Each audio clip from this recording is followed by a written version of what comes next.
Vážení priatelia, v zápalve vyjadrení podporujúcich zabíjanie Ukrajincov a Rusov a naivnom presvedčení, že konflikt na Ukrajine má len vojenské riešenie, sa mi zdá ako vhodné povedať pri príležitosti druhého výročia vojny na Ukrajine aj niečo iné. Západ nemôže priznať, že stratégia využiť konflikt na Ukrajine na zničenie Ruskej federácie nefunguje. Krátko po začatí konfliktu bolo Ukrajincom znemožnené dosiahnuť mierovú dohodu s Rusmi, hoci boli veľmi blízko. A padlo rozhodnutie, že masívna podpora Ukrajiny, finančná aj vojenská, spojená so sankciami proti Rusku a falošným démonizovaním prezidenta Ruskej federácie Putina dostane Rusko na kolená. Nič z tejto stratégie nefunguje.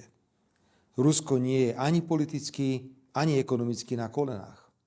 V roku 2023 malo v konflikte väčšie územné zisky ako Ukrajina a svoju vojenskú výrobu prispôsobilo novým podmienkam. Jediné, čo funguje, sú tisíce mŕtvych a zmrzačených Ukrajincov a Rusov. Moje názory na vojnu na Ukrajine sú dostatočne známe.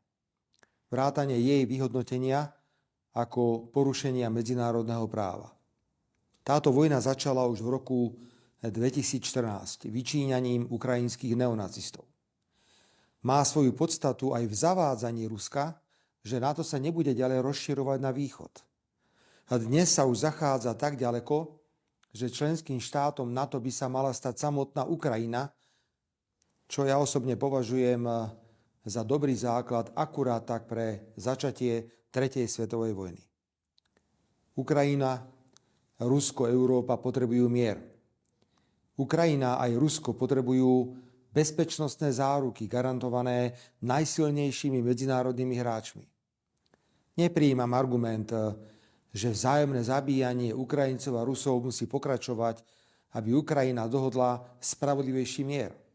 To hovoria tí, ktorí strácajú argumenty pre pokračovanie vojny.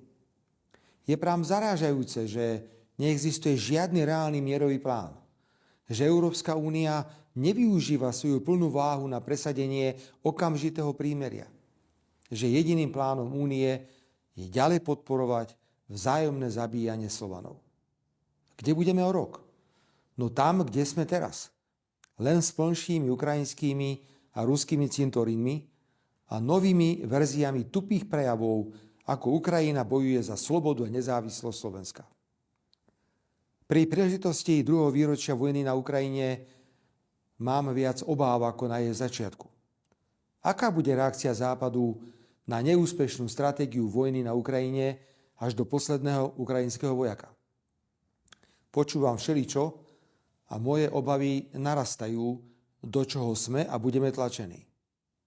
Nech je prvou lastovičkou výkrik mladého Šimečku, že Slovensko by malo pokračovať vo vojenskej pomoci Ukrajine.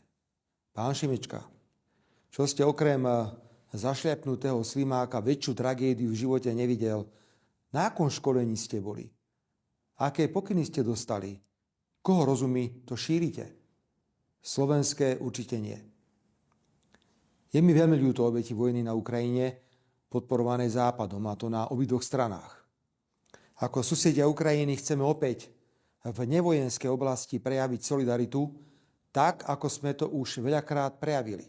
Tak, ako to ukázali občania Slovenskej republiky, keď prví utečenci prekročili ukrajinsko-slovenské hranice.